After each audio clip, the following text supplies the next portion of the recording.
ସାଙ୍ଗମାନେ ଦେଖନ୍ତୁ ଆଜି ସମସ୍ତଙ୍କ ଆଖି ଲୁହରେ ଛଳ ଛଳ କାହିଁକି ନା ମୋ ପୁଅ ପଳଉଛି ପୁନେ ମାନେ ବମ୍ବେ ମୁମ୍ବାଇ ପାଖାପାଖି। ତାପରେ କାହିଁକି ଯାଉଛି ନା ପୁଅ କଲେଜ ତରଫରୁ ସିଲେକ୍ସନ୍ ହେଇଛି। ଆଉ ସେଇ ସିଲେକ୍ସନ୍ ନେଇକି କଲେଜ ତରଫରୁ କ୍ୟାମ୍ପସରୁ ସେ ଯାଉଛି। ଆଉ କମ୍ ବୟସର ଛୁଆଟେ ମାଆ ବାପାଙ୍କୁ ଛାଡ଼ିକି ଗଲାବେଳେ ତ ଆଖିରୁ ଲୁହ ଆସିବ। ଆଉ କାନ୍ଦି କାନ୍ଦି ଯାଉଛି। ଆଉ ମୁଁ ଆମର ସମସ୍ତଙ୍କର ବି ଆଖିରେ ଚଳଚଳ କାହିଁକି ନା ମୁଁ ମୋ ପୁଅକୁ ବି ଛାଡ଼ି ଦେଉଛି।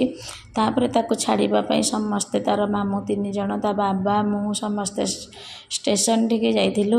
ଆଉ ଆମର ହେଲା ଏଇଟା କାଳୁପଡ଼ା ଷ୍ଟେସନ ପାଖରେ ସମସ୍ତେ ଟ୍ରେନକୁ ୱେଟ୍ କରିଥିଲୁ।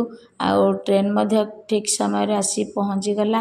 ତାପରେ ତାର ଜଣେ ସାଙ୍ଗ ମଧ୍ୟ ଗଲେ କାହିଁକିନା ପୂର୍ବରୁ ସବୁ ସାଙ୍ଗମାନେ ପଳାଇଥିଲେ।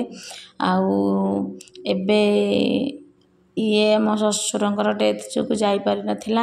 ତାପରେ ପୁଅ ପଛରେ 2 ଜଣ ସାଙ୍ଗ ହେଇକି ଗଲେ।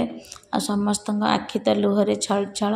ତାପରେ ତା ବାବା ଯେତେବେଳେ ଛାଡ଼ିବାକୁ ଯାଉଥାନ୍ତି ସିଏ ଖାଲି ବାଇକରେ ଯାଉଥାନ୍ତି କିନ୍ତୁ ଖାଲି ଆଖିରୁ ଲୁହ ପୋଛି ଯାଉଥାନ୍ତି। ମୁଁ ମଧ୍ୟ କାନ୍ଦି କାନ୍ଦି ଯାଉଥାଏ। ତାପରେ ଟ୍ରେନକୁ ୱେଟ୍ କରିଥିଲୁ। ଟ୍ରେନ ଆସି ପହଞ୍ଚିଗଲା।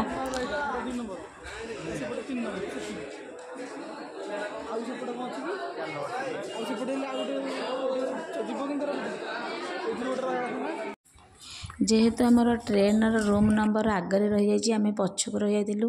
ତେଣୁ ଆମେ ଦୌଡ଼ି ଦୌଡ଼ି ଆଗକୁ ପଳେଇଲୁ। ଆଉ ଟ୍ରେନ ରୁମ୍ ନମ୍ବର ପାଖରେ ଯାଇ ପହଞ୍ଚିଗଲୁ। ଆମ ସିଟ୍ ବୁକିଂ ହେଇଯାଇଥିଲା। ଆଉ ଭାଇମାନେ ସମସ୍ତେ ତାକୁ ନେଇ ସେ ଟ୍ରେନର ସିଟ୍ରେ ନେଇ ବସେଇ ଦେଇଥିଲେ।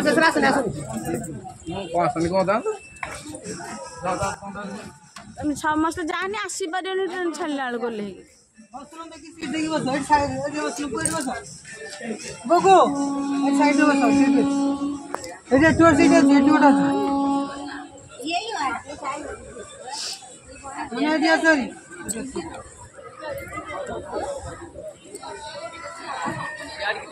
ତମେ ଆସ।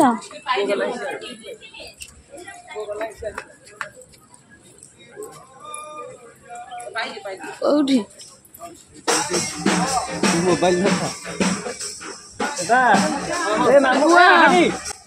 ଜିତୁ ଆହାରି ତମେ ଛାଡୁନ ଟ୍ରେନ ଛାଡ଼ି ଦଉନ।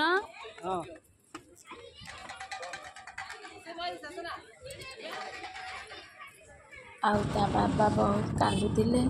ଆଉ ମୁଁ ମଧ୍ୟ ବହୁତ କାନ୍ଦୁଥିଲି। ଯେହେତୁ ମୁଁ କାନ୍ଦ ରଖିପାରିନଥିଲୁ ପୁଅ ପଳେଇଲା ପରେ। ତାପରେ ବାଟ ଯାକ ବି ଆସିକି କାନ୍ଦି କାନ୍ଦି ଆସିଥିଲୁ।